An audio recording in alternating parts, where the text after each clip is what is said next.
Tonight, the countdown to so-called Freedom Day, but are we ready? While many may be rejoicing, for others, the easing of restrictions is causing anxiety. Taking the social distance away is like taking the safety net away for us, and I'm actually shaking today because I can't get my head around the implications. Also making the headlines. And when the night frost. The miracle cystic fibrosis drug that has thousands of Scots singing its praises. To sport, and we'll have all the latest as Celtic take on Jablonec in Europa League qualifying. And the festival season returns with a splash with Fringe by the Sea. I'm Kellyanne Woodland in Edinburgh. And I'm Gordon Chree in Glasgow. This is the STV News at 6.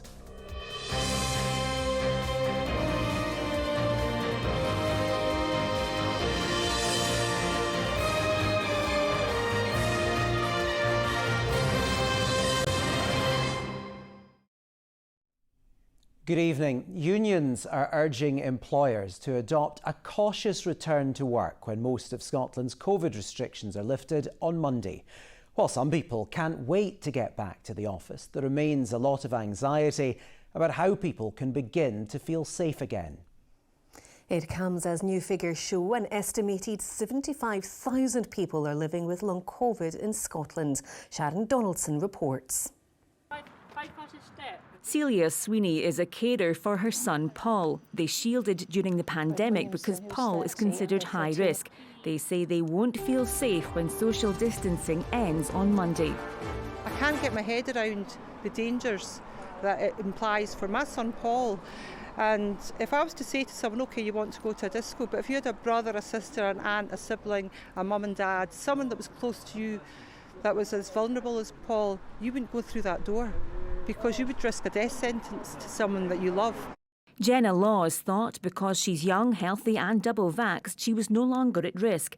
But 3 weeks ago, the 24-year-old from Glasgow tested positive for COVID-19. It's quite scary, and as well, because of the age we are, you think, I'm young, fairly healthy, have an active lifestyle, you think it's never going to hit you that hard, but it just shows you that it is still out there, and even younger people are at risk. Despite almost 60% of Scots now fully vaccinated, there is still some anxiety out there.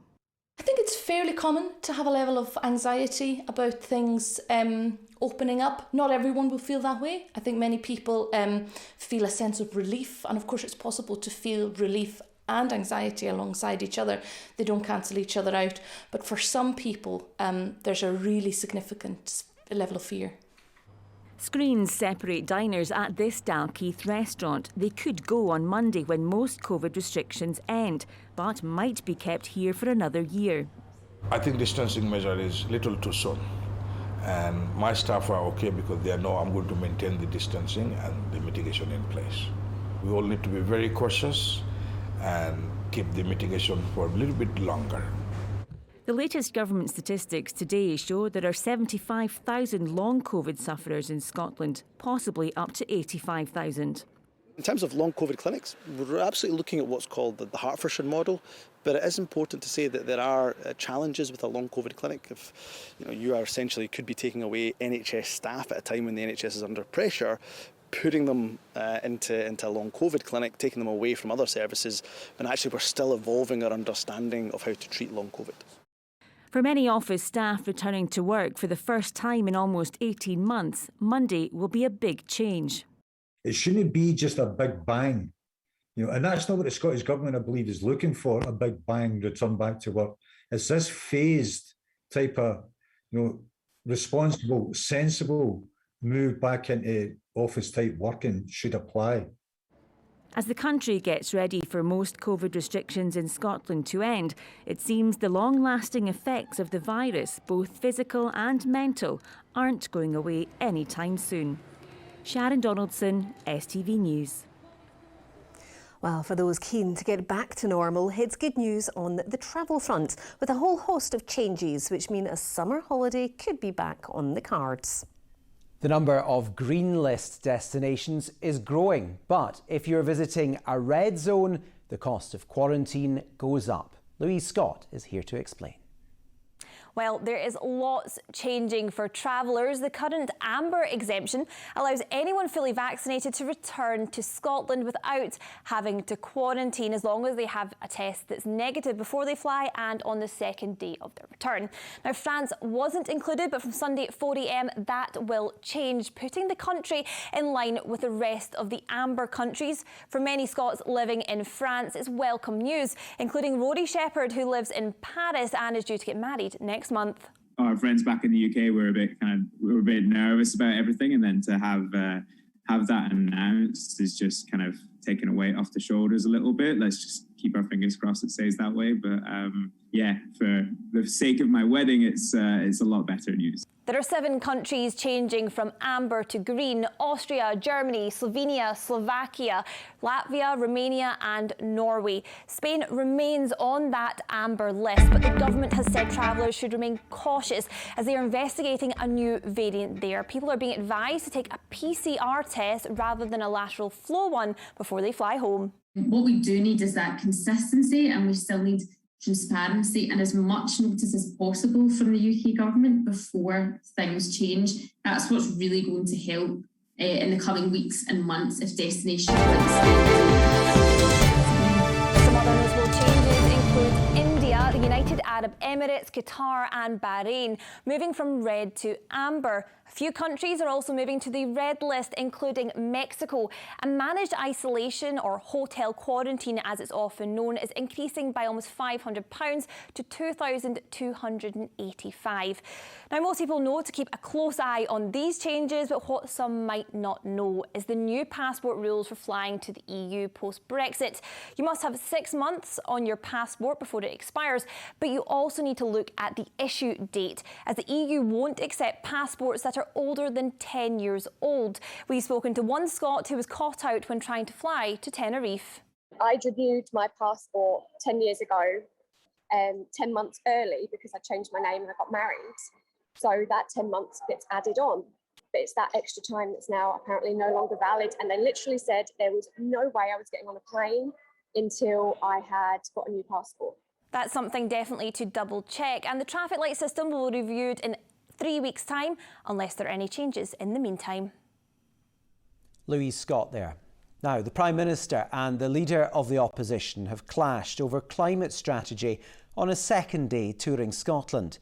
On a visit to a huge offshore wind farm, Boris Johnson said Labour's plans would risk 100,000 vital jobs in the oil and gas industry.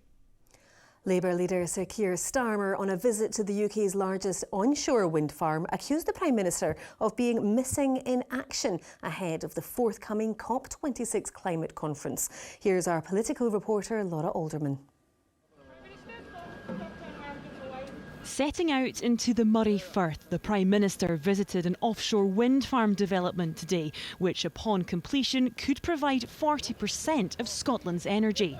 But while promoting green energy ahead of COP26, Boris Johnson refused to rule out building a new offshore oil field off the coast of Shetland. This was a contract that was signed was agreed in 2001, and we can't just tear up contracts. There's a process to be gone through, but what we need to do is use this incredible potential of wind power, and turbines like this haven't been going up. They've only been going up in the last 4 or 5 years, the size that you're looking at now, and they're going to get even bigger. On dry land, the Labour leader visited a different wind farm, the UK's largest onshore one. He used his visit to call for a considered end to oil and gas production. What our government's doing, what the Scottish government are doing, is putting their head in the sand. And we've seen this before with the Conservatives. It happened with coal mining, head in the sand, then an abrupt end in a sector, and you have communities completely abandoned. We cannot allow that to happen again. Oil and gas chiefs accept that demand for fossil fuels will decline, but say until then they will supply it and the jobs that come with it in the North East. The UK needs oil and gas, and we currently, oil and gas meets up 75% of the energy demand and will meet up to 50% moving forward to 2050. I think it's really important that we have our own homegrown industry with our own jobs, supporting our own businesses, rather than exporting that capacity abroad and finding ourselves importing that oil and gas. During the Holyrood election, the SNP committed to investing £100 million into a green jobs fund. The First Minister knows all eyes are on how her government manages the changes. On the issue of green jobs, we do need to do more. All countries, and Scotland included, need to do more. Firstly, to live up to our obligations on climate change, but also to make sure that the things that we need to do to cut our emissions are generating the economic activity and the jobs that will bring benefits to people across our countries. But climate campaigners say they're concerned about what can actually be achieved at COP26. I think it's pretty clear from what the Committee on Climate Change has said that the UK is absolutely not on track to meet its net zero commitment. And also in Scotland as well, we've missed our last 3 emissions reductions targets each year. Those are really serious issues because we know that the urgent action needs to happen in this next decade. It's what happens between now and 2030 that will determine whether we stay within 1.5 degrees, that Paris Agreement limit, beyond which climate change becomes absolutely more devastating and more irreversible than it is now. COP26 has been dubbed as the world's last best opportunity to get real on the climate. This week's visit will have focused the Prime Minister's mind on what has to be achieved in Glasgow in a matter of months. Laura Alderman, STV News. Well, during his visit, the Labour leader sat down with our special correspondent Bernard Ponsonby to discuss the constitutional issue. He told him that the courts should not be dragged into the row over a second independence referendum. So, Bernard, what did he have to say?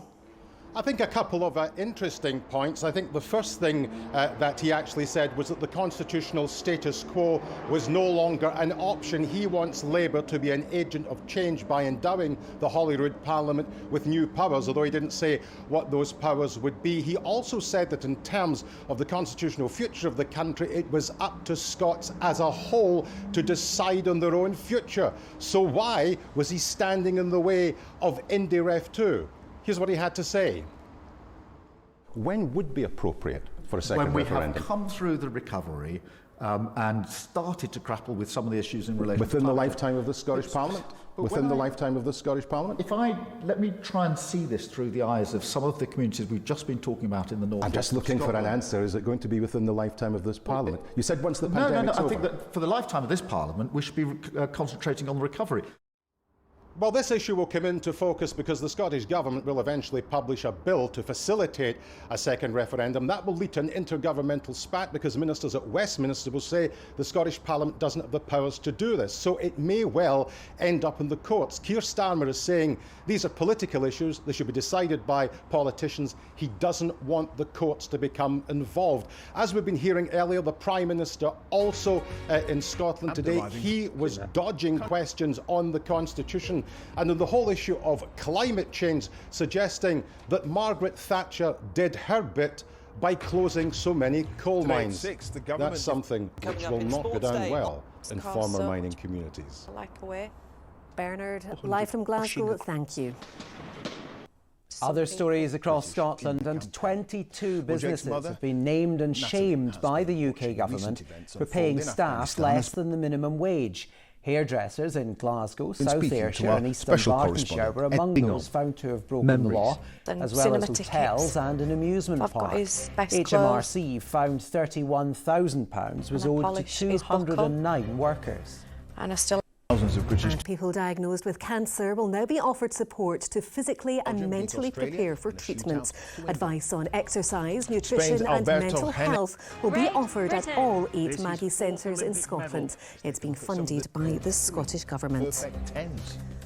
Now, a year after cystic fibrosis wonder drug Kaftrio was made available, more than 90% of people living with the debilitating disease have been able to access the medication, which doctors say has had unbelievable effects. One drag queen says the drug has changed their life. Geordie Delight is now well enough to perform a run of shows at the Edinburgh Fringe. Courtney Cameron has the story. Bedbound and relying on oxygen to breathe. This was life for Geordie Delight for more than 18 years. And when the night falls, and look at them now. I am every day grateful that it's happening because, you know, there came a point where I lost everything in 2019, like all my work, my health. You know, there was a point I was, you know, nearly ended my life, right? So to now 2 years on, I'm back to where I was years ago. I am every day breathing and living my life, and I'm very grateful for it. Geordie was one of the first Scots to receive cystic fibrosis wonder drug Caftrio. In the years since, it has proved to be transformational in their fight against the life-shortening disease. And when the night falls, I was going to Newcastle every 3 months to get assessed for a lung transplant to see if I needed one. It was really a difficult time. Every 5 weeks I was on antibiotic courses in hospital. I think there were more times I was in hospital than I'd went on dates that year. And within 4 weeks, I really started to feel much better. Like I couldn't quite make that up. I went from struggling to breathe to all of a sudden breathing with no issue. Cystic fibrosis affects 1,000 people in Scotland. 90% of those have been able to access Caftrio. The country rolled out the drug to more people than anywhere else in the UK, and researchers are now investigating whether it can reverse the effects of the disease. It is unbelievable. It's truly and utterly remarkable, to tell you the truth. I worked as a paediatrician for about 30 years, caring for children and families with CF. And throughout those 30 years, we were dealing with the consequences of CF. But these drugs actually begin to treat the fundamental cause of CF, so they're truly revolutionary. Thanks to Caftrio, Geordie's lung function has increased and they're now gearing up to perform at the Edinburgh Fringe, something they thought would never be possible. I feel really quite overwhelmed. I was always the drag queen at DJs, whereas now I'm like, no, I can bring back a show. I'm well enough to sing every Saturday, entertaining people, which is what I was born to do. Geordie has documented their cystic fibrosis journey in a show commended by the First Minister. It's living proof of a drug that's changed thousands of lives. Courtney Cameron, STV News. The funeral has been held of a 16-year-old boy who drowned after getting into difficulty in Loch Lomond. Connor Markwood was described as 1 in a million by those who knew him. Ollie Dickinson reports. A final farewell from friends of a much-loved teenager.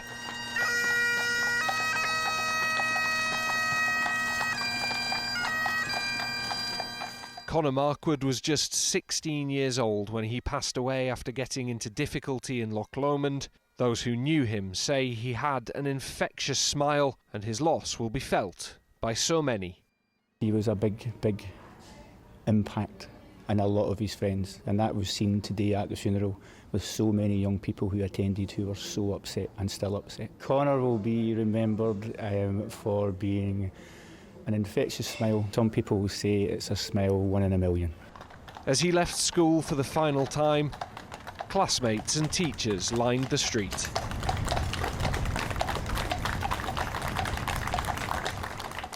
And at Daldowie Crematorium, family and friends placed flowers on the coffin.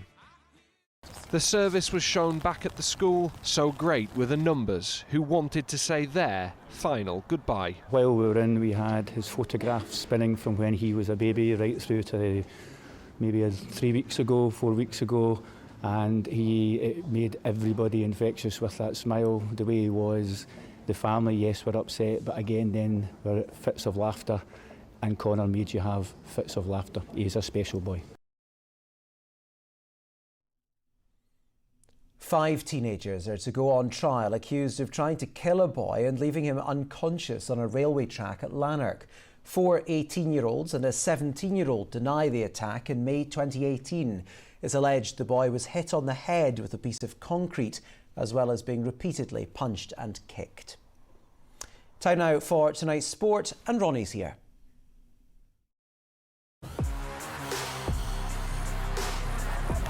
Get your fill of the action. STV Sport, sponsored by Papa John's.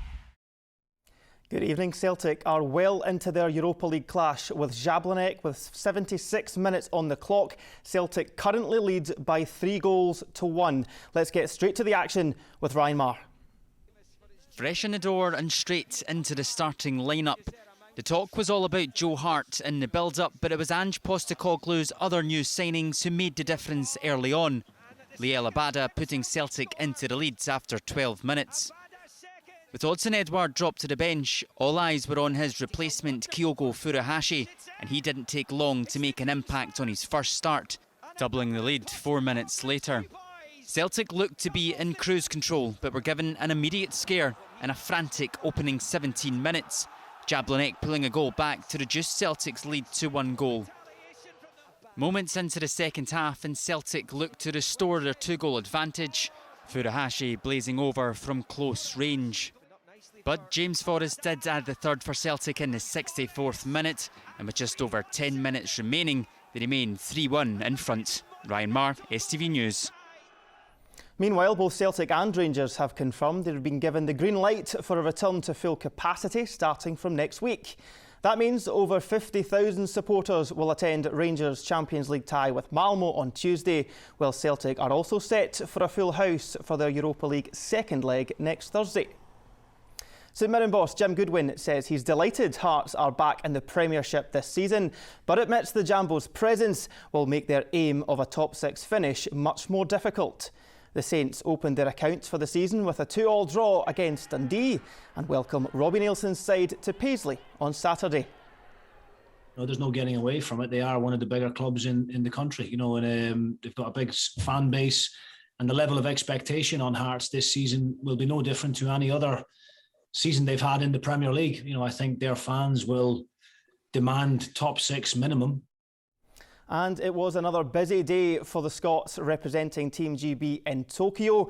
Paisley's Jack Carlin says he's feeling good as he continued his impressive run in the individual sprint. In the athletics, there was success in the men's 1500 metres and the women's relay as several Scots continued their quest for Olympic gold. Day 13 of the 32nd Olympiad, and it was semi-finals day for the Scots involved. In the velodrome after Jason Kenny's elimination from the individual sprint, the hopes of Team GB fell on Jack Carlin's shoulders. The 24-year-old eased past Germany's Maximilian Levy by winning the first 2 races in the best of 3 quarter-finals. 2 wins away from gold now for Jack. His semi-final gets underway tomorrow morning. The men's 1500 metres boasts some of the world's biggest names in athletics. But Scot Jake Whiteman wasn't going to be outshone on the big stage. Running out of Edinburgh Athletics Club, Whiteman powered through his semi-final heat, finishing first and setting himself up for a chance at a medal tomorrow. He'll be joined by fellow Edinburgh native Josh Kerr in the final. And over 400 metres, Zoe Clark is one of the best in the business. But in the 4x400 metre relay, Team GB faced stiff competition from the might of America and Jamaica. A strong second leg from Clark and a blistering final sprint from fellow Scot Nicola Yergin secured automatic qualification for tomorrow's final. Well, that is all your sport from me tonight, folks. Just to give you an update on that Celtic game, they still currently lead 3-1 in the Czech Republic ahead of next week's second leg. So looking good for Ange Postecoglou's side. We will have all reaction to that match over on our late news. But until then, bye for now.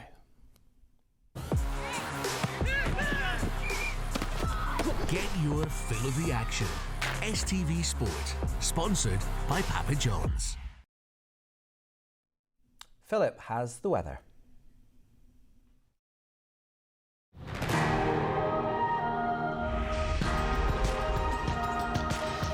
Blue skies and sunshine are in the forecast. TUI sponsors STV Weather.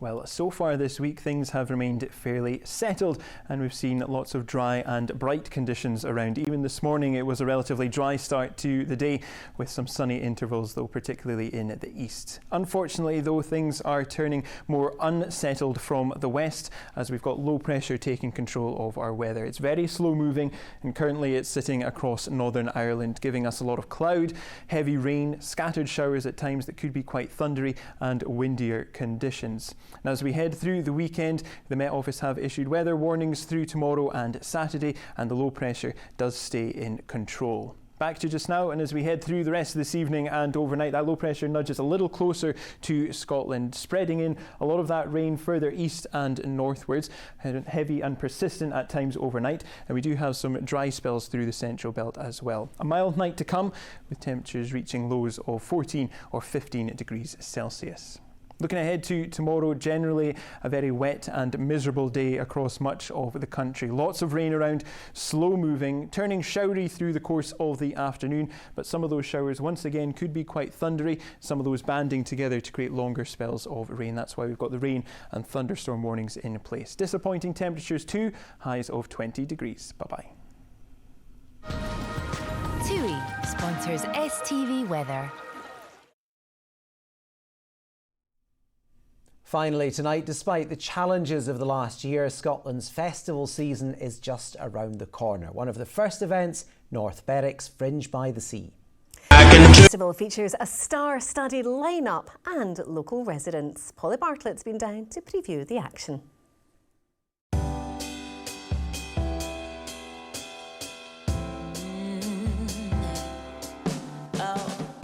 Boasting a fresh and fun-filled lineup, North Berwick's Fringe by the Sea is back with a splash following last year's enforced hiatus.